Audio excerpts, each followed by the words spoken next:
श्री भक्तमाल में भक्ति तथा ज्ञान के प्रकाशक आचार्य महर्षि च्यवन जी। लोक प्रजापति भगवान ब्रह्मा जी ने वरुण के यज्ञ में एक पुत्र उत्पन्न किया जिनका नाम भृगु था। भृगु महर्षि ने पुलोमा नाम वाली स्त्री के साथ विधिवत विवाह किया। पुलोमा जब गर्भवती थी तभी उन्हें एक पर लोम नाम वाला राक्षस सूकर का रूप बना करके उठा ले गया। पुलोमा रोती जाती थी। तेज दौड़ने के कारण ऋषि पत्नी का गर्भ च्यवित हो गया, जिससे एक महतेजस्वी पुत्र उत्पन्न हुआ। उस पुत्र को देखते ही वह राक्षस उसके तेज से भस्म हो गया और वे ही महर्षि च्यवन हुए। भृगु के पुत्र च्यवन बड़े ही तेजस्वी और ब्रह्मनिरत हुए। वे सदा तपस्या में ही लगे रहते थे। तपस्या करते करते उनके ऊपर दीमक जम गई थी और दीमक के एक टीले के नीचे वे दब गए थे। केवल उनकी 2 आंखें दिखाई देती थी। एक दिन महाराज शर्याती अपनी सेना के सहित वहां पहुंचे। सैनिकों ने जंगल में डेरे डाल दिए। हाथी घोड़े यथास्थान बांधे गए और सैनिक इधर उधर घूमने फिरने लगे।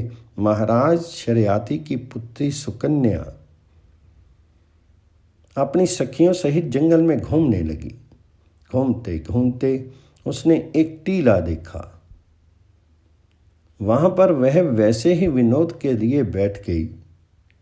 उसे 2 जुगनों की तरह चमकती हुई आंखें उस दीमक के टीले के नीचे दिखाई दी।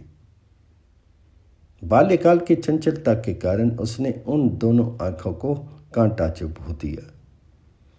उनमें से रक्त की धारा बहने के लिए कन्या डर गई और भाग करके अपने डेरे में आ गई।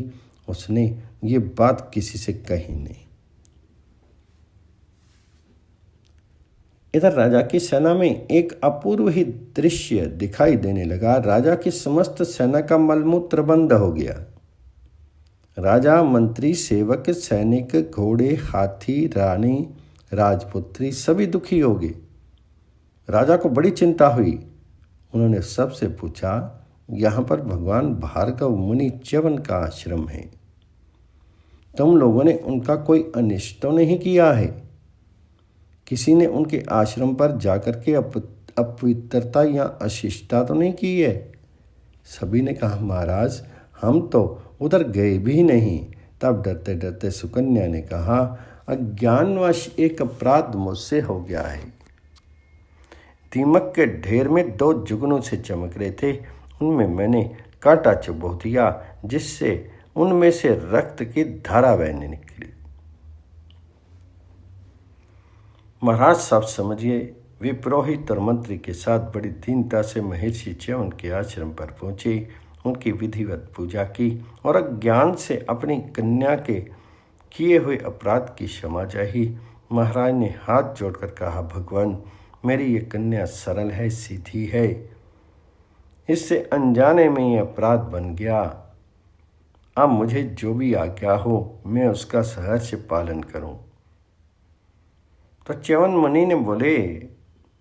मुनि कहने लगे, राजन ये अपराध अज्ञान में ही हुआ सही, किंतु मैं वृद्ध हूं, आंखें भी मेरी फूट गई। अतः तुम इस कन्या को ही मेरी सेवा के लिए छोड़ जाओ।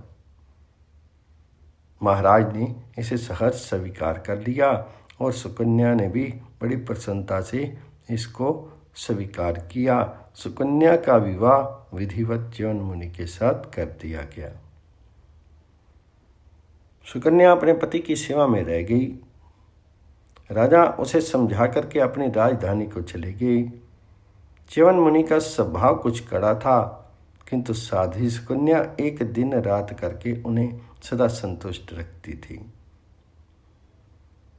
एक बार देवताओं के वैद्य अश्विनी कुमार भगवान च्यवन के आश्रम पर आए।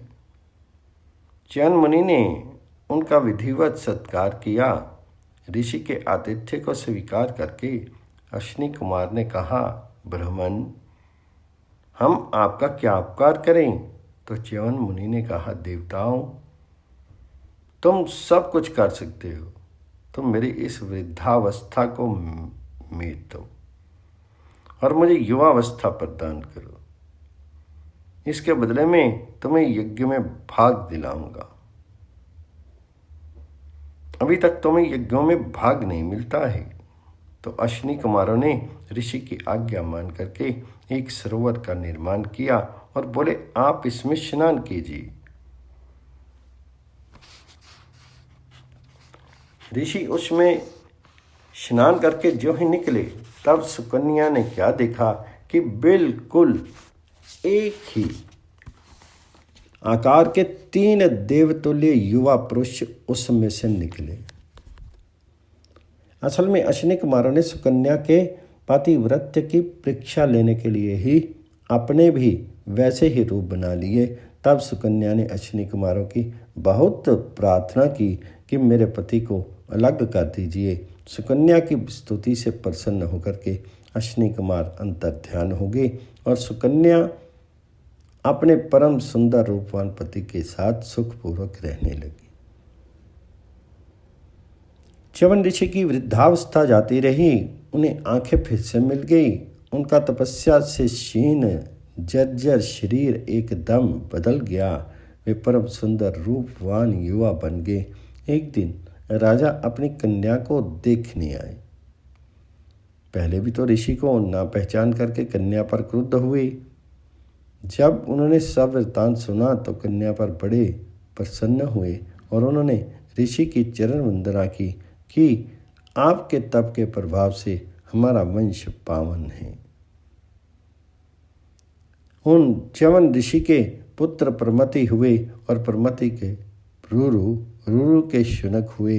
ये सभी भृगु वंश में उत्पन्न होने से भार्गव कहलाए।